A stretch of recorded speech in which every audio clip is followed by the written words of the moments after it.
nakola bebe kuru nakola tonyumiza sima sente simanga wafuna yo sente oba nafuna oba safuna, that's none of your business. Tebikukwatako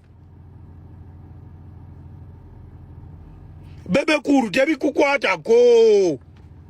Tontwala nko President Museveni gwe gayi gwe ne wali ogende Soroti Mwande Kabusiya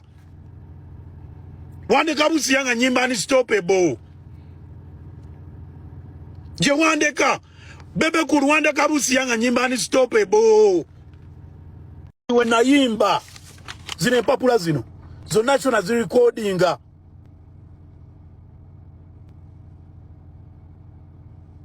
nayimba bebe kuru nayimba omaze nagende wa secretary general nampayo ebyo byange gwe manyina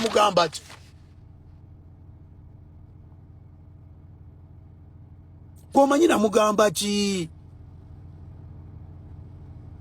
sente zange zokuyimba zijiramu wane secretary general zijiramu wane ne secretariat zijiramu wane President Museveni oli mubbi songa yebyanfuna etabudde mukulu Gravity omusujju ne big size bebe cola bino ebintu ekintu ekirimu ssente kintu kizibu nnyo. Gravity atuuse n'okulangira bebe nti yamuleka Mbale ng'akola ate ye ne yesoga ewa President Yoweri Kaguta Museveni. Bantu bange ffe tubaawo kubanga tugakutuusaako gonna nga wegatambula. Olunaku olwaleero munnange mu kooti Christopher Okello Nyuma olunaku olwaleero bajja kubanga bamusalira.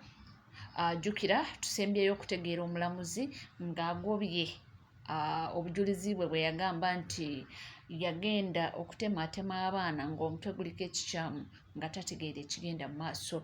Omulamuzi agamba nti Okello Nyuma yalemererwa n'okuleeta maama we ne taata we mu kkooti bajje banyonyole ku nsonga eyo, nti omuntu yajja brother we yagamba nti Okello yagendako ebitabika mu 2020. Ye omulamuzi n'agamba nti ebyo bya 2020 tebikwatagana ne bya 2026. Olunaku olwaleero ffenna maaso ku lutimbe tulindiridde omulamuzi agenda gusala atya, naye nga byonna waneno ojja kubanga obifuna era tujja kubanga tubikutuusaako. Ate munange wabaluseewo olutalo Shiba Kalungi yayambalidde Spice Diana. Simanyi oba binaggwa bitya bino. Spice Diana, you're blessed. You're blessed. God blessed you. Be satisfied with your blessings. Tolunkanira z'abalala. You have your blessings. Ezange zireke, because wotandika olunkanira blessings z'abalala ezizo zeerabira ate n'otandika okuwala n'abalala. Again, jealous. It's the jealous. It goes back to jealous. And like I said, nange nazaalibwa nayo. But the more you practice to understand this is someone's timing. Waliwo agenda okukolera emyaka 10, gwe kyokoledde emyaka 2 nga yakikoledde mu myaka 2. Ekyo nakyo kkiriza nabo mbalabye. Ogambe ono Lucky nga yakabinze binabo namirira emyaka 10 abikoledde emyaka 5. Oyina okukkiriza acceptance that this person's favor and luck and blessing is different from yours, but you also have yours. Buli omu ku nsi kuno si Spice yekka, si Ava yekka, Rita Dancehall, Vinka, Irene Tale, tewali alina mukisa gwa munne, buli omu omukisa gw'alina gugwe. Big up to you, Winnie Nwaj, by the way. Ate ono ye mwattu avuddeyo n'ayambalira abazadde Abannayuganda agamba nti abaana akatambi ke baakola a boyfriend challenge nti once your boyfriend said mbugwali yali chance abazadde oba oliyawo okutuula n'abaana baabwe ne bababuulirira, but instead mwajja wano ne mutandika okuvumirira essomero, instead ne mujja nti ekyo kiba kitegeeza ebisingako temujja bitegeera.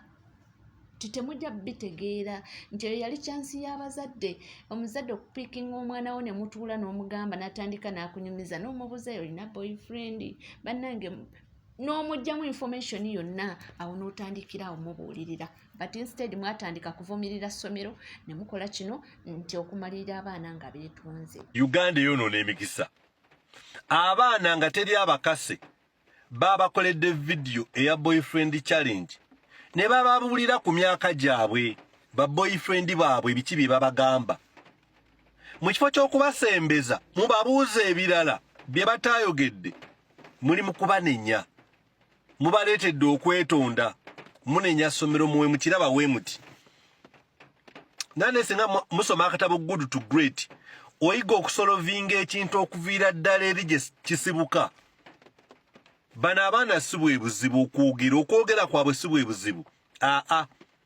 balina kye baba mulisizzaako ekigenda mu bulamu bw'abaana abali mu eyo sayizi gwe boolowooza nti baana bato era omuzadde yenna ayinayo omwana ng'olaba ali mu eyo sayizi tandika okumwengejinga bano bakubiddeko naye ate eddoboozi mulisazaamu temwagala boogere kye bakoze kiyinza okuba nga si kyekirungi naye ate omugaso ogulimu gusinga kye bakoze n'ogamba kiri bwe kiti ne bwe kiti you get it eno eringa wake up call ne muginyiga esirike mugigamba ovugidde si weena okuvugira mmwe n'endayika nze atategeera mwandibadde mubawa platform ne mubayita ne mubabuuza mu bulungi kino kiri ba boyfriend bamwe abo be baliwa aba bagamba simanyi njagala simanyi kwatamu 30 seconds ne bamuleeta yonna group ne bagireeta we bati ne baba kansolinga mu bulungi okitegeera n'abaana abalala ne balabirako ne buli omu yategedde omwana nti olina kusirika tolina kwogera oba nakyokola sirika mami yande bana point manyife ba Africa omwana wabeera ne boyfriend birala mind zigenda mu birala naye ate bo abazungu balina ekintu nti omwana abeera ne mupitu ng'alina boyfriend ate ffe wano boyfriend tukiraba bulala nti omuntu alina boyfriend alina okwebaka naye bw'obuwongo bwa ffe Africa wekyo we tukitwala yes mpola tujja kuba nga tweyongera era tujja kuba nga tukutuusaako amawulire ag'enjawulo gwe tulaba tuzikalira nnyo era buli kimu kyewetaaga okuba nga omanya wano wokka ojja kuba nga wakifuna kiri mu NRM kitokuta nga si kisaanikire beeyuza beevuma beekola we bati beesuubiza okwekuba kati ono ayambalidde bukyamaani gwe kibukyamaani nja kukuba oluyi gwe si bwe kibadde kulevu nekigamba mb'omanja bebekulu milioni 3.5 ebyaki wayimba ki bino byabeerangamu mbusima get out give me this toyina yadde video ena views ebibiri ku TikTok nawe obanja ki deka basigadde babanje gwe yalumba bebeku n'omukubira amasimu n'omukuya amasimu ngagala genda mu campaign nakuyamba nakutwala nawe yakonja kwako milioni 4 gali gaki gwe yalina okukwata sente zo bebeku okudda mu bantu kwaje nsite kumanyi itegere waliko byaliko byaggwawo obadde ku live ng'obanja nga bw'okoledde twalinga mu campaign nga mbutuufu oswaza buswaza ng'ojja ku stage mbusima get out give me this bakusasula give me this gwe kafunta obutama nja kukuba oluyigwe bokyamani okuddamu kuyangu banja bebe kuledde nusu bibiri bebe sente zono tuzaagala zigatte kuseeza abannamawulire bw'obanga obadde ogenda kumwa kuba talina kwona kubanja gwe ayina kuwaayo gwe akwebaze gwe wacha wewe mbomanja sente za campaign milioni 3.5 ne gwe kivubuka gwe oba oli musajja oba oli kasajja mwana oli musajja mukadde gwe bombo clat gatuvudde wona agambye nti munnange Shiba tatiddeemu yadde n'akamu nti n'alumba Spice Diana n'amanya nga agaatula nti mu maaso ga kamera luno talumbu lujja kunyuma Shiba kalungi yasazewo nayingira Spice Diana 1-on-1 direct nga tegekwekeredde nerinnya nga ali mentioninga nalyoka agamba Spice Diana mbu stop the jealousy. Shiba holics muliwa tulina olwanirako Spice gadgets. Shiba yagambye Spice ebigambo nti tolulunkanira byabalala nawe oli blessed n'agattakawo abayimbi bonna ba Avapeace bonna n'abagattamu omanyi Avapeace awo nga yakajja nga bamufaananya nnyo Shiba ate naye n'agenda ewa Jeff kwegamba nga bamukukuutiriza ku Shiba okutuusa lwe yavaayo munnange naye anyway kikyolowooza nze muli kyendowooza nti Shiba alabika akooye okwekweka Shibako yokwekweka asaze watandika okwatulira buli omu naye mukwano bikkako kubanga ne Spice Diana oyo star girl wano ba Spice Gadget wamanimbye oyo star girl kikyolowooza ku bayimbi bano kuba kati batandise okujjayo enjala kirigano okafanika njano kwa account yange laba mawulire amalala buli kimunze mba nakipostinze dda nabyo nga bigenda mu maaso ye Fred Kajuliro Mbuyenga bulijjo avudde ne security alert n'abagamba nti mubeere begendereza era muwulize buli kagambo kagenda okubanga abagamba. Security alert yesembayo eri ba national unity platform banakyukakyuka mwenna ne Mr. President olukiiko olukulu national unity platform ne bannayuganda mwenna bali e Kampala eno security alert yesembayo mu lwalimi okwentandika program. Security alert yeruwa najja ne mbagamba nti ng'ogyeko His Excellency Robert Kyagulanyi Ssentamu fenda bannayuganda getwalonda ebitundu 7 ku buli 100 abasigadde bonna abeesimba ku Museveni yabeetekako mwesimbeko era nga baagala kuteekawo ekintu ky'okufuna legitimacy ya Museveni.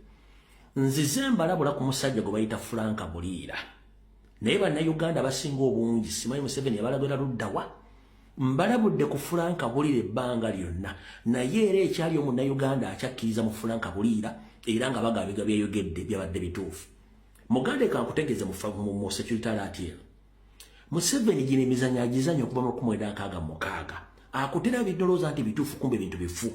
Frank Buliira operative wa ISO Internal Security Organization, Frank Buliira operative wa ESO External Security Organization, Frank Buliira operative wa Chieftains of Military Intelligence CMI. Frank Buliira yali amabega w'okuttisa Dr. Agure Kiyingi. Frank Buliira yali amabega w'okukwatisa Guy yali South Africa yali ayogera oluzungu omusajja omuganda nga yamupaswedinga mpaka Nairobi ne bamukwata. Frank Buliira yali amabega omusajja omuganda era ne yali South Africa yali amalidde okuddira Dr. Kingi Mbigere ne namukwatisa ne mumuteekerezera yanzira okubanga yafa. Abantu bangi abadde bamalidde okujja gavumenti ya Museveni ne mundu. Frank Buliira n'abayingira mu inbox zaabwe ne yeefula nti ali omu ku bo. Frank Buliira n'abakwasa naye ekisajja kyavudde nga bakiwandikidde script ne kyogera ku script mwenna ne mugwamba tumuga nti ne order egenda okukola omusajja ayogedde mbabuulira olwo omusajja agenda battisa mwenna temugeza ne mugenda ku bintu bya Frank Buliira. Frank Buliira musajja Munyarwanda atalina na nsibuko mu Uganda, talina na nyumba permanent house nti yino wabula mwenna bwe yayogedde bigana muyika amatu muganda nge bagenda kutta bagenda kusiba ng'ekikusibya busiwo. Nyongera okugamba mwesonyiwe Frank Buliira bwe mutakikola ebisigadde mbyogera kate ng'omusiza Bulesi 1 bye bino byayogedde nve ku security alert ngere ku information yetuleese bino byayogedde nakyemalira tumanyi nti abamu bayinza okuba balina amabanki oba ebizibu bya ssente. Nze nina obusobozi abaka ba parliament ab'opposition si bangi nnyo bwe baba basobola okukkiriza ne basooka beesonyiwa okulayira olw'okuba baagala ssente. Nze nina bapartners abasobola okutuyambako buli mubaka wa parliament opposition ne bamuwa ssente ne tumuwa ssente. Nze nandifunyemu omusaala gwe gwa parliament n'allowance ez'emyezi 6 mu maaso bagaana okulayira okwegatta okulayira ne omuntu eyeeronda ayagala okwerayiza n'ababaka be ab'NRM babaleke mwali Museveni yeerayize. Ababaka b'opposition tusobola nze nina abantu abasobola okubawa ssente ez'emyezi 6 mu maaso baleme kukemebwa olw'okuba baagala ssente za IPOD n'ebirala ogenda okulayira ne gavumenti eyanyaga bannayuganda Robert Kyagulanyi n'okumumalako eddembe. So nga UFDO tusaba ababaka ba parliament ab'opposition bwe babanga nabo tebatambulira wamu na mwami Museveni ebyokulayira ebyo babiveeko tebalina kye bafiirwa. Baavayo nti beesimbye okulwanirira bannayuganda ng'abantu famire z'abayasiimi Kawuma abaana tebasoma bamakete abaana tebasoma. Tulina ba activists bangi abaana kati bali mu kulonda bucupa.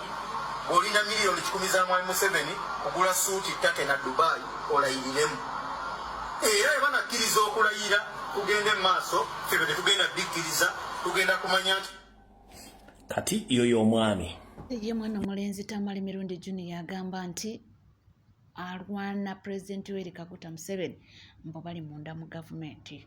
Tukusinziira ku biriwo ne byalaba alabira ddala nga abakuba Museveni bali munda mu gavumenti ye. Muntu ki atategeera ku level eyo? Atategeera nti sovereignty bill egenda kutta economy. Nga nange junior atasoma economics enkimanyi.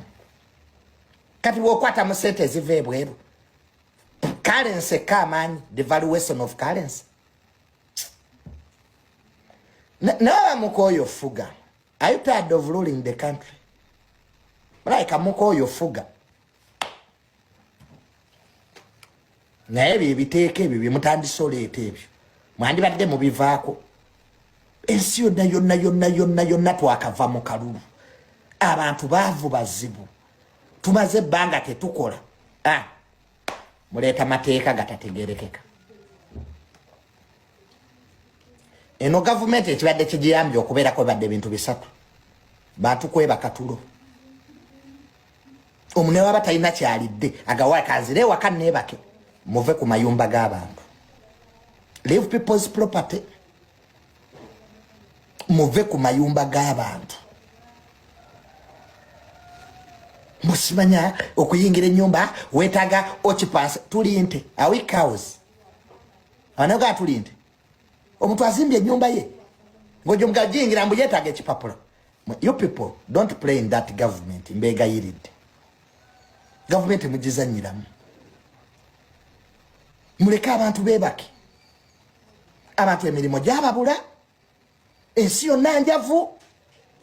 N'okwebaka nako kufuuka nti twetaaga lukisa luyale. But who is bringing these bills? Neno basaba bali mu parliament batudde n'amasuuti. Eggwanga lino we liritabuka. I don't know whether there is an MP who will restore order. Tunoye ekiri emali. Mali yetabuse. Mali yetabuse. Peace is expensive. It is bought by blood. Emirembe bwe jiggwawo musayi gwe gujigula. Don't play in that government. Mukwate ebyo bibiru mubizeeyo. Biru zizaaki. Law after law, law after law. N'amateeka ge mwakola tegannakola. Ate mwongera malala. Kati economy ogikanga. Kwabo ogamba nti abantu beetaga permit okuyingira amayumba gabo. Sementi tebagenda mugula. Hani agenda okuddamu okuzimba. Kati economy ogikanze. Okubya abali ku nguudo. Economy ogikanze. Oleeta sovereignty bill. Kati mu economy mwagala eriwa. You people, mwagala tubawagire tutya. How do you want us to support you? Kati nabyowulira si bigambo byaffe. Ffe tuli okubanga tusharinga information etuukeko yo gwekikwatako era nga weebale kubanga weekuumidde ku Legit TV 256 teweerabira kubanga osubscribinga ringinga that notification bell sharinga likinga ebisigadde butereeva amawulire tujja kubanga tugakwera tujja kubanga tugakutuusaako wonna wosinzidde tuzikkalira nywera ebisigadde tukomawo nabyo tova